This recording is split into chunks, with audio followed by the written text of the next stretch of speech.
Hello, my name is Teresa Alviar, and I'm a colleague of Stacy's at Kennesaw State University. Actually, I'm Filipina, so magandang umaga po. Stacy has asked me to discuss my educational philosophy.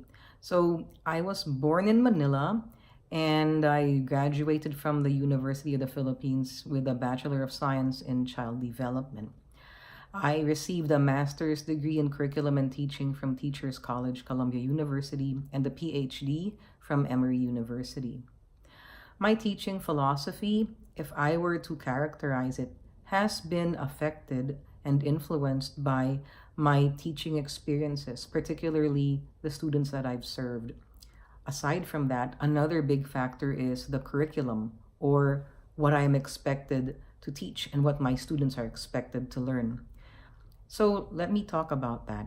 I started teaching in a preschool where I taught kindergarteners. And here, what was most striking to me as a teacher was that no matter what I prepared, no matter what the curriculum had, what syllabus I had to follow, it would be meaningless unless I made a connection to students' experiences. This left a very big impression and has guided my teaching ever since. My second posting was teaching at a refugee camp in Bataan, the Philippines.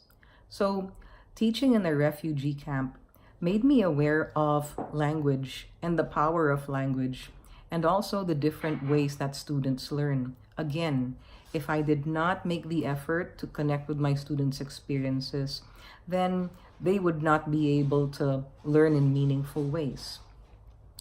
My third posting that I'd like to mention was teaching in different international schools in Asia. So I taught in international schools that were relatively very privileged. Coming from a refugee camp and then teaching in a privileged setting made me realize the inequality that's inherent in schooling. Privileged students are most likely to experience having more resources, to being better prepared, and the curriculum that they have has higher expectations. But what struck me in this setting is that students had the potential to be contributing members of society. They had what's called the cultural capital for it.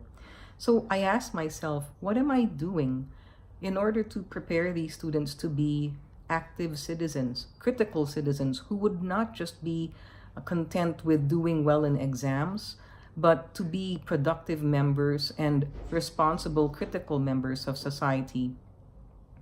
Today, I teach assessment, and I see this issue of balancing students and their needs and their experiences on the one hand, with the expectations of schools and high stakes testing on the other. And I try to tell my students that we need to be aware of how to balance these two things, because we cannot get away from testing and assessment, but we should always remember to address our students' needs and meet them where they are familiar and what experiences they bring.